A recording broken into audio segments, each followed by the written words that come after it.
ఇలాంటివన్నీ కూడా ఎత్తి చూపితే చంద్రబాబు నాయుడు గారికి మాత్రం నరాలు తెగిపోయేంత బీపీ,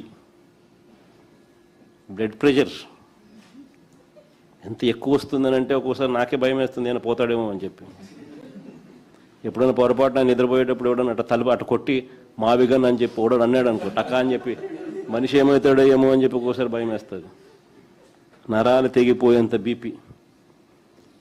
అందుకే ప్రశ్నించిన ఏ ఒక్కరిని కేసులు, అరెస్టులు,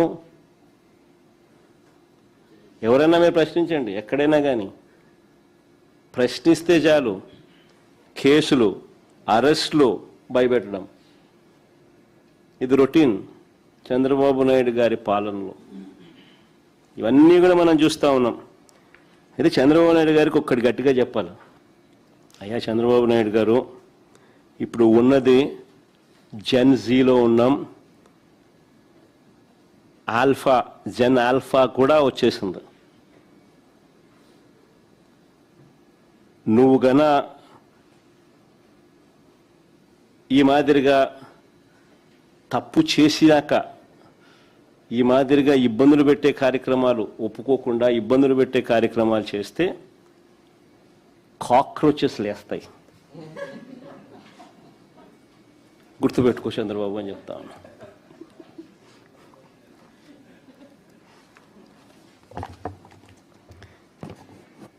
ఆంధ్ర రాష్ట్రంలో మేము కూడా కాక్రోచ్ అనుకో.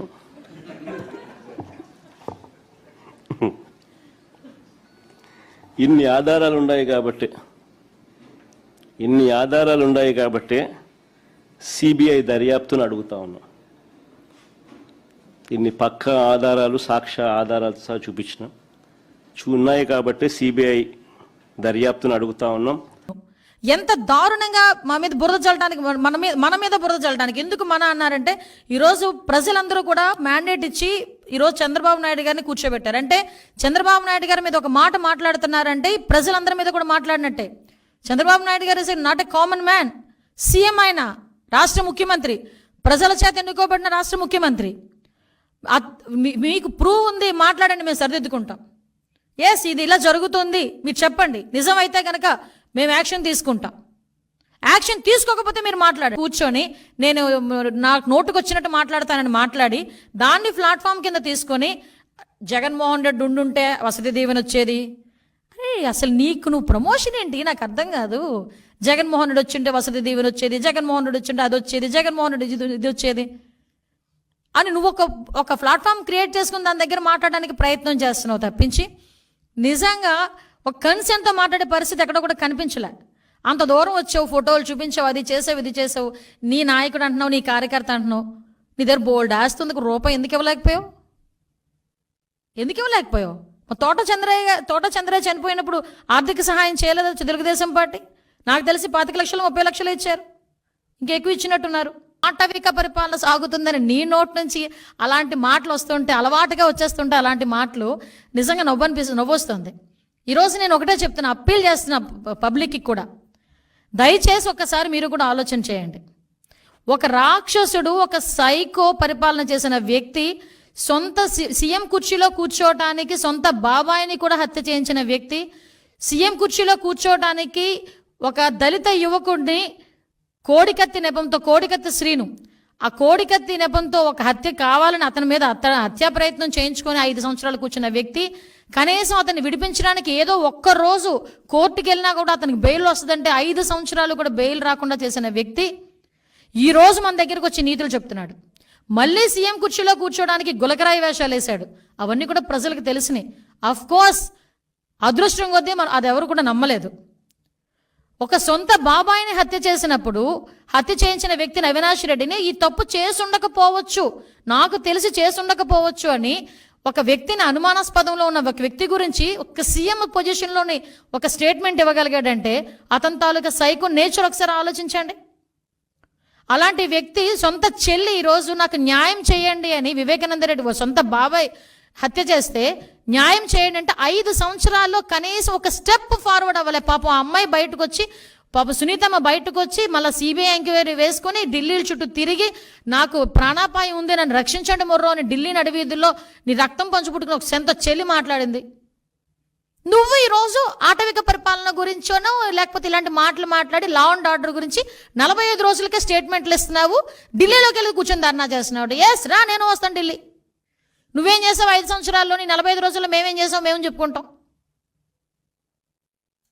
అప్పుడు వివేకానంద రెడ్డి హత్య గురించి చెప్పానంటే ఢిల్లీలో కూర్చొని ఈరోజు ఎంతమంది ఆత్మహత్యలు జరిగినాయి, ఎంతమంది హత్యలు జరిగినాయి, మా వాళ్ళ మీద ఎంతమంది మీద అఘాయిత్యాలు జరిగినాయి, టీడీపీ వాళ్ళ మీద, టీడీపీ ఆఫీస్ మీద దాడి జరిగింది, దాని గురించి మాట్లాడమనండి. సీఎం చంద్రబాబు నాయుడు గారి ఇంటి మీద, ఎక్స్-సీఎంగా ఉండేటప్పుడు చంద్రబాబు నాయుడు గారి ఇంటి మీద దాడి జరిగింది, దాని గురించి మాట్లాడమనండి. చంద్రబాబు నాయుడు గారు అమరావతి చూడటానికి వెళ్తే రాళ్ళు విసిరితే భావ స్వేచ్ఛ ప్రకటన ఆ రోజు. ఈరోజు ఆటవిక పరిపాలన. మేము ఎవరి మీద రాళ్ళు వేసామా? ఎవరి మీదనా? నువ్వు ఎప్పుడైనా రోడ్డు మీదకి వచ్చావు? నిన్న మాచెల్లు వినుకొండ వెళ్ళావు, నీకెవరిని అడిగించారా? ఆఖరికి మొన్న ఎవరిని ఆ పిన్నెల్లి అతన్ని తీసుకెళ్లి పరామర్శించడానికి జైలుకి వెళ్ళావు, ఎవరిని అడిగించారా?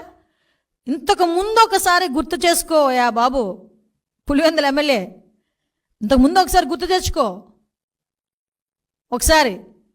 ఇవన్నీ చేసి ఈరోజు తిరిగి మా మీద ఇంకొకటి, నిన్న మొన్న సాక్షి పేపర్లో అదొక పాంప్లెట్ పేపరు, నా సాక్షి పేపర్లో ఈ వెహికల్ గురించి మాట్లాడారు, జగన్మోహన్ రెడ్డికి ఇచ్చిన వెహికల్ గురించి. అసలు జగన్మోహన్ రెడ్డి అన్న వ్యక్తి ఈరోజు పులివెందుల ఎమ్మెల్యే. కేవలం ఒక ఎక్స్-సీఎంగా ఉన్నందుకు గాను Z+ సెక్యూరిటీ ఇచ్చారు. గుర్తుపెట్టుకోయా, నీకు Z+ సెక్యూరిటీ ఇచ్చారు, టాటా సఫారీ ఇచ్చారని చెప్పి ఓ బాధపడిపోయావు. అవునులే, నీకున్న ఆస్తికి టాటా సఫారీ అంటే ఎక్కడ లెక్క ఉండదు అనుకో, అది వేరే విషయం. మనస్సాక్షి ఉండాలా. దిగజారిపోయినారు. నీ పేపర్ టాయిలెట్ టిష్యూ పేపర్ కూడా పనికి రాకుండా అంత దిగజారి. మనిషికి దిమాకున్నోడికి ఎవరికైనా అర్థమవుతుంది. నేను హార్ష్గానే మాట్లాడుతున్నా. ఈ కడపను అభివృద్ధి చేయడానికి P4 మోడల్లో ప్రతి ఒక్కరూ పార్టిసిపేట్ చేయాల్సిన అవసరం ఉంది. ఇదేం నేను తెచ్చింది కాదు, చంద్రబాబు నాయుడు గారు తెచ్చింది, PM మోడీ గారు తెచ్చిందే. మీరు అభివృద్ధి చేయకుండా మొత్తం ఖజానాను ఖాళీ చేసిపోతే ఈ యొక్క గాంజాతో కడప మొత్తము ఇబ్బంది పడతా ఉంది. యువతను గబ్బు లేపినారు. నీ పేపర్లో ఏం వేసుకుంటావు? గాంజా పెడ్లర్స్ బెయిల్ మీద జైల్లోంచి వస్తే వాళ్ళను దేశభక్తులు ఏదో స్వాతంత్ర సమర పోరాటం చేసేసి బయటకు వచ్చిన వాళ్ళ లెక్క ఫోటోలు వేసుకుంటావు. నువ్వు సిగ్గన్నా ఉండాల.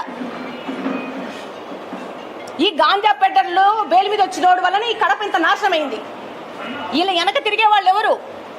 ఈ పేపర్కి సంబంధించిన పార్టీ వాళ్ళు తిరిగే వాళ్ళు ఎవరు?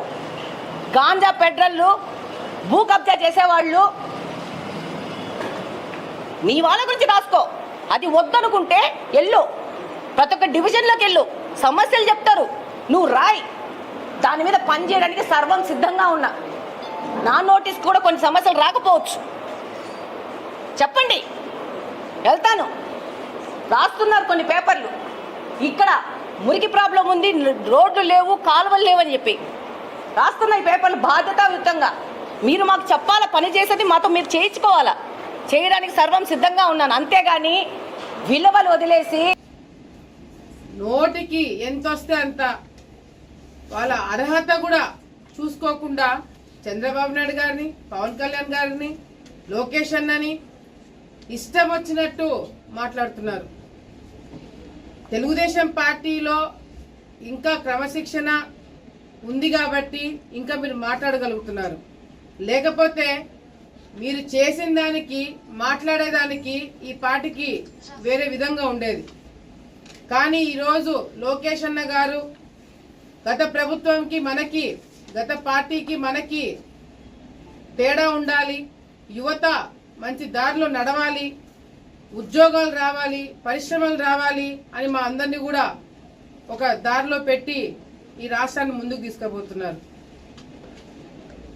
విదేశీ విద్య అని చెప్పి జగన్మోహన్ రెడ్డి గారు గత 5 సంవత్సరాల్లో ఎంతమంది విద్యార్థులని విదేశాలకు పంపించినారు? అసలు మీరు తీసుకున్న నిర్ణయం వల్ల ఎంతమంది మధ్యలోనే చదువు వదిలేసుకొని మళ్ళీ తిరిగి రావాల్సిన పరిస్థితులు ఏర్పాటు పడ్డాయని కూడా ఈరోజు వైసీపీ వాళ్ళకి తెలియకుండా పోతుంది. ఈరోజు వైసీపీ నాయకులు కేవలము కక్ష సాధించే రాజకీయాలు, తప్పుడు కేసులు పెట్టి తెలుగుదేశం పార్టీ నాయకుల్ని ఇబ్బంది పెట్టే కార్యక్రమాలు, ప్రజలని భయభ్రాంతులకు గురి చేసి కంట్రోల్లో పెట్టే రాజకీయాలు చేశారే తప్ప ఎక్కడన్నా గ్రామాలలో రోడ్లు వేసిన దాఖలాలు ఉన్నాయా? ఒక బల్బు ఏడైనా పెట్టించే దాఖలాలు ఉన్నాయా? ఒక బిల్డింగ్ ఏడైనా కట్టించినారా? ఎంతసేపు ఉన్నా వాళ్ళ మీద కేసు పెడతాం, వీళ్ళ మీద కేసు పెడతాం. ఓ లోకేష్ అన్న గారు మరి యువగలం చేస్తున్నారంటే ఆయన మీద కేసులు వేద్దాం, ఆయనతో పాటు నర్చవాళ్ళ మీద కేసులు వేద్దాం. ఎట్లా ఇబ్బందులు పెట్టాలా దీని మీద పెట్టిన దృష్టి ప్రజల మీద పెట్టలేకపోయినారు. ఈరోజు మీరు ప్రతిపక్షానికి కూడా పనికిరారని చెప్పి మిమ్మల్ని ఒక మూలను కూర్చోబెట్టింది ఈ రాష్ట్ర ప్రజలు.